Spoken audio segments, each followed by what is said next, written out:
All right, in the office of Shelton Superintendent Wyeth, Jesse, it's been a little while. How you doing? Great, Jeff. Yeah, I think we were talking like every other week, and now we're talking, it's been like maybe 2 months. It has been a little bit of time. Let's start. There's been a lot that's happened over the course of these last meetings, so we'll go backwards in this conversation.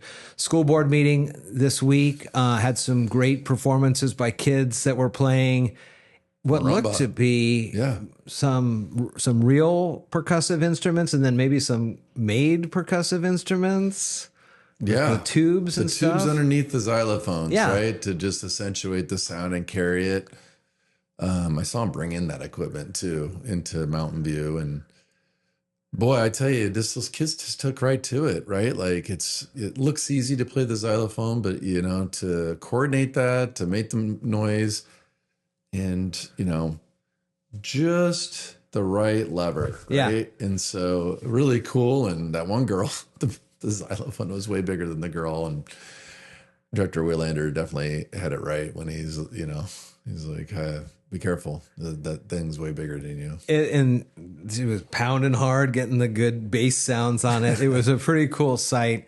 As a percussion player, I had great memories of when I started that stuff back in 5th grade. And can be a huge opportunity if you keep at it and keep playing. And remember how much the weight felt on you at that age, right? Oh, yeah. You're 3rd grade and you're like, I have the responsibility of playing this instrument in front of these people. Yep. That weight is just like, it's a lot for those kids, and they did it. And a couple of them showed up late and they just slipped right in and didn't miss a beat. It was awesome. My first concert, my dad always tells the story that he could see me making arm motions on the snare drum, but he could never quite hear the snare drum because I didn't hit it because I was so nervous of making a mistake. And to be able to, in those early grades, to just jump in and be able to take care of that, it's a real confidence booster. Yeah, and it was part of our presentation for our multilingual education services. So it's a great way to kick it off because, we do have a multicultural experience here in the Shelton School District. And it was really neat. And those kids are not only growing their musical abilities, but also growing, as we were demonstrating, their ability to command English, right? Yeah. And so that's what multilingual education is about. I wish the federal government wasn't cutting this funding for it, because it's really about trying to get kids to learn how to speak and write English so they can have access and opportunity. And I do like that part for sure. And that really empowers those kids, to do the things that they want to do, like you were saying, like going on and build your skills and go off and be what you want to be. And if you want to play a musical instrument, you still got to be able to read and write. And music helps. And music helps in so many other parts of education than just engage those kids. Bring them in. That's cool. Yeah. Before that, we heard the news that Ed Stewart was going to be parting ways from the high school. Lots of years there as an administrator at the Shelton High School. And anything on him? I mean, always a good time when I talk with him. Cares for the kids. Ed is a very passionate individual. Yeah. If you've ever had just even 5 minutes with Ed, he'd be happy to give you 15. Sure. That just speaks to who he is, right? Relationships are central to him. He really cares about kids like a lot, and he wears it right on his sleeve. And I really appreciate that. And so we'll miss Ed. I don't know his next step exactly. So we're talking with Ed, and he's got a lot to give and a lot of knowledge, just historically here in this community, but just also just knowledge about some ways of just operating public education. So excited for him though too. It's a lot. It's a lot of wear and tear on anybody as well. And so it's well earned for Ed. And so really excited for him. And I don't know his next step, but I know Principal Kipper is leaving, so he told me he was leaving for sure. So sure. I don't know. Ed might stick around and be able to borrow all his skill set. Bruce, I don't know. I think he's gonna go hunt something or golf. Good for him. Well, he's put in a lot of years as well, in the time down in Arizona and then up here in Shelton for the last many years. Two very veteran people, and that does change the dynamics at Shelton High School for sure. But it's really good to have Jordan step in those roles and be able to learn from Ed and from Bruce, because they gave a lot too, right? It's not just about leaving. It's like the legacy. Ed was able to leave, and the things that he's able to teach other people up and change the trajectory of a lot of kids' lives, and also just the professionals. The other one I saw was the high school was in the news in kind of the social media circles. There was that report of the coach and maybe some inappropriate dress around students. Do you have any updates or what can you tell me about that? Not really. I'm not an official, I just, I saw the things that are out there. I think I'm not going to directly come on it because it involves a personnel. So we just don't comment on that. I can't do that part. What I can comment on, though, I think is a great opportunity is just this particular era, not a new topic either for us, that I'm like, rumors can really hurt, you know, and, facts matter. It's not, pick your topic. I know this relates to a personnel issue, but it goes for everything that, one, we work in facts. We do our due diligence. We do investigations, whether that involves staff or students. I want to know the truth. Why would we not want to know the truth? And so that, everybody's protected and everybody's afforded rights. And that's sometimes the part where people are like, but hey, hold on. This is what I heard. Right. Here's what should happen. And I'm like, hold on.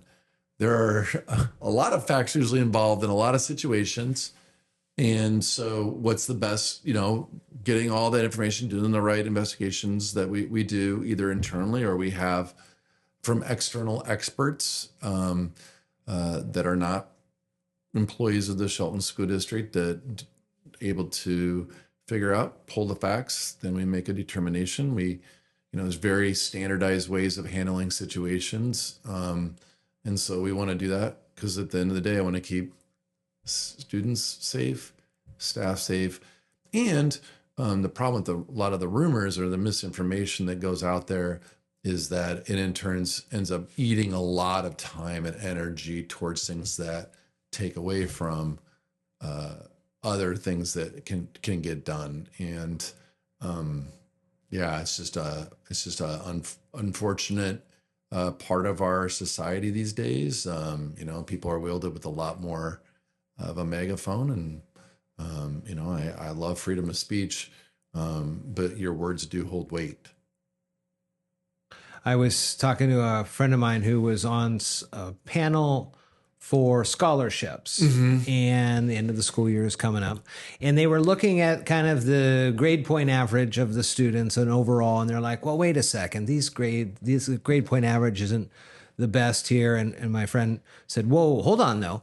Let's kind of map the trend line here, because some of these seniors would have been freshmen right at the tail end of kind of the school from home and the COVID and all these things, and the way they've been able to improve their grades from those really weird times of being online school and not quite sure how to navigate this whole thing, to how now as seniors, they're doing really well.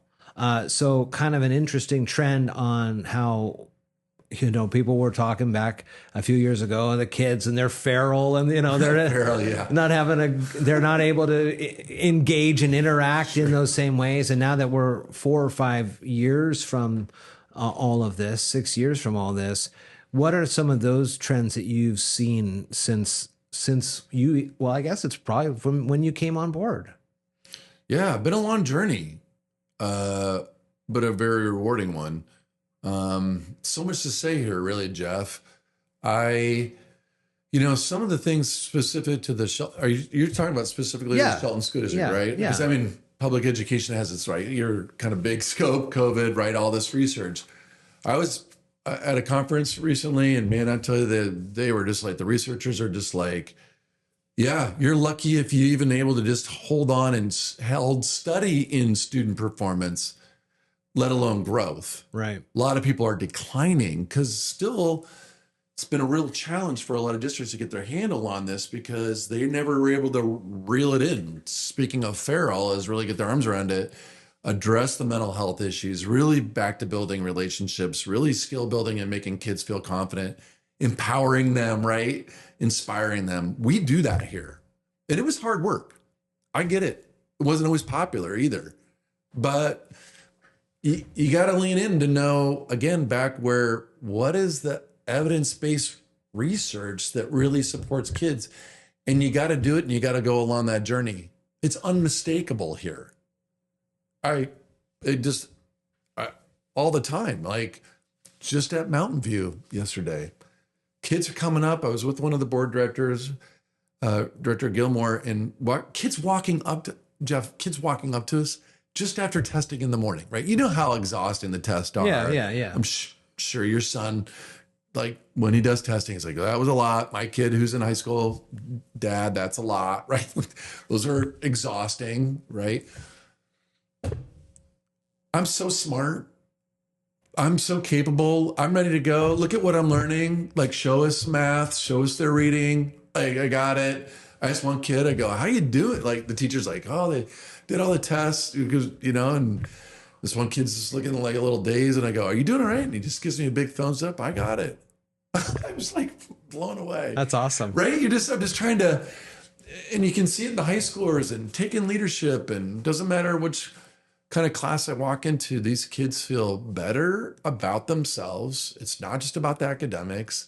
It's the relationships that staff are taking the time to build with them, and like the Marimbas and doing the things that they were doing even last night at the board meeting, building that relationship, empowering these kids, setting rigorous goals, letting them take off and lead some of their own learning, and getting their voice heard as you're learning together. This is what it's about. And those changes are a lot of things. We were doing a lot of worksheets. We were doing a lot of talking to the kids, sometimes barking. That's maybe my nice term.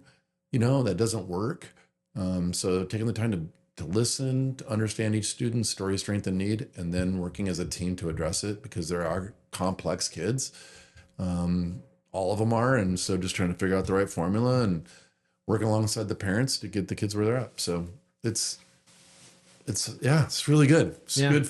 It's been a hard 5 years, but a definitely rewarding one. They always talk about kids are resilient and they'll work out of this thing and that and this and the other. And I think, be able to, that would be a visual representation of that, that they're able to see.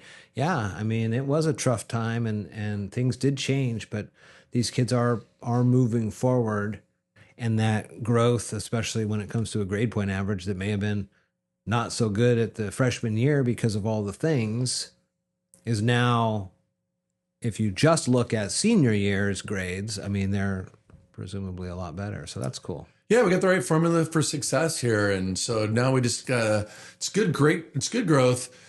We got to get to great growth. And so, this kind of next couple of years are really huge years for us, Jeff, coming up on the strategic plan ending now. Wow. This will be the last year of this next year, taking it in really a trajectory. My goal already for next year is over 50% of our third graders meeting standard in reading and writing. Over 50%. That's unheard of for a district that we serve. We're going to crush it. We're obviously already number one in the state for early literacy growth. And so I'm like, let's take it over 50%, because when they can read like that at third grade, that means they can stop learning how to read and they can read to learn. Yeah. And that's really huge, right? It's a huge deal. You see that, I'm sure, at the high school. If they know what they're doing, they're engaging. Oh my God, life's a lot better for everyone. Yeah. Last time we talked, I think we were starting to learn a little bit about the enrollment numbers and how those are looking with the different changes. How are things looking? It's a big storyline, Jeff. Across the United States, anybody can pick up any kind of news source. I've come to understand that a lot of people don't read newspapers anymore. I'm feeling a little old, Jeff. Yeah. I'm all right. It's okay. I'm right. I still like headlines, still like to read what's going on. And yeah, it's just enrollment's down across, the birth rate's just lower. And so it started going low 2016 here in Washington State. I'm sure it's something like that nationally. And so guess what? 2016, 10 years later, here we are. Guess who's not anymore? We're not adding kids. Mm-hmm. When you don't add kids, you have contraction. Coupled with also the recent immigration policy, especially for Shelton, just because we would get a flow of students, most certainly from Mexico and Central America. And so with less kids coming, from migration coupled with the birth rate, you're just going to get lower numbers. And so our enrollment is going down as well as it is across the state. Very, very few districts are having it increase, kind of pick your place. And for us, it just means contraction on top of already some cuts to public education. So we just have to be very mindful about where every dollar goes, how we're serving kids. It's not a dire situation. It's just one kind of like your own personal health. When the doctor says, hey, you got higher cholesterol or high blood pressure, or, your blood sugar rate, those some of the big warning signs. You got to take it easy and monitor it. Yeah, we got to take it easy and monitor these situations so it doesn't become something that's influential in a more significant way for the district right now. And so we got to handle, we're going to be about 4,135 students, probably head count, maybe 4,200 next year. It's down, we used to be about 4,500 head counts. So it's been 300 for the last couple of years, just the last 2 years alone is really where the dip is come. And mostly, again, even just this year alone, as we project out into next year. So you're kind of like talking about somewhere last year into next year, losing a couple hundred kids. I got a email in after our last conversation about this too, and they were wondering if you can share anything on how the homeschooling or taking kids out of the school, even when it comes to staff here, maybe not having their kids in the system. I think, some people live out of the area and they come in, so I understand that. But people were asking me to ask you about that too. Do you have anything on that one? I love that topic. Trying to make it as simple as possible here. One, love when kids are physically here. Kids are social learners. Even if they are very anxious, let's work on it and send your kid to a physical location. And we can work around whatever challenges there are. If that's not true, and so, parents have sometimes, or the students have a different idea about what they want. I get it. And you said, hey, I want to do an online program. We have an online program. Be enrolled at ours. We got it right out of Choice. We'll hook you up and we'll go from there, right? Like if you want to do that online, we have hybrid and regular online. So you don't need to do some other online program with some other district. We're a certificated district that can support your student in that way. Might as well be connected to us if you live in the region, because if something happens or they want to participate in athletics or some kind of club or activity, or hey, maybe some counseling, then we already know your student. We're already connected. Then you don't even have to worry about any other paperwork, enrollment. We already got them. That makes sense. Yeah. And then if you said, hey, I want to homeschool my student, I don't even want to do the online, I want to educate my own child at home, we are starting a homeschool program next year for K through fifth grade. Because the online young kids can't just manage themselves online, right? And it's also, my professional opinion, is not developmentally appropriate for just kids to plug and play online for their own learning. And that's not going to work very well. Right.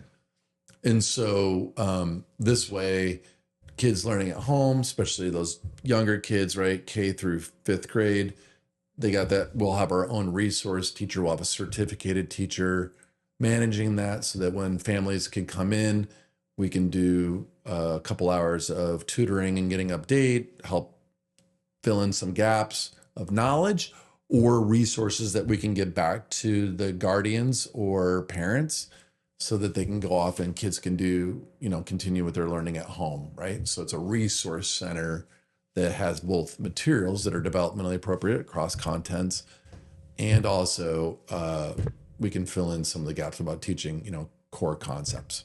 And then again, I think back on staff who have kids who may not have their kids in the district. What are some of the things maybe you've heard from those members, or how does that? Well, there's a policy so they can do open enrollment. So if they want to have their kid, they live outside the district, they want their kid to come here. I know we have a lot of employees like that, especially lately with our success, Jeff. I'm not lying to you. I know, and Tabitha's not going to mind me saying this, our head of HR, she's sending her kid here next year. She's like, it's better here than when my kid goes to school now. Like, my kid's only getting worksheet packets taken home.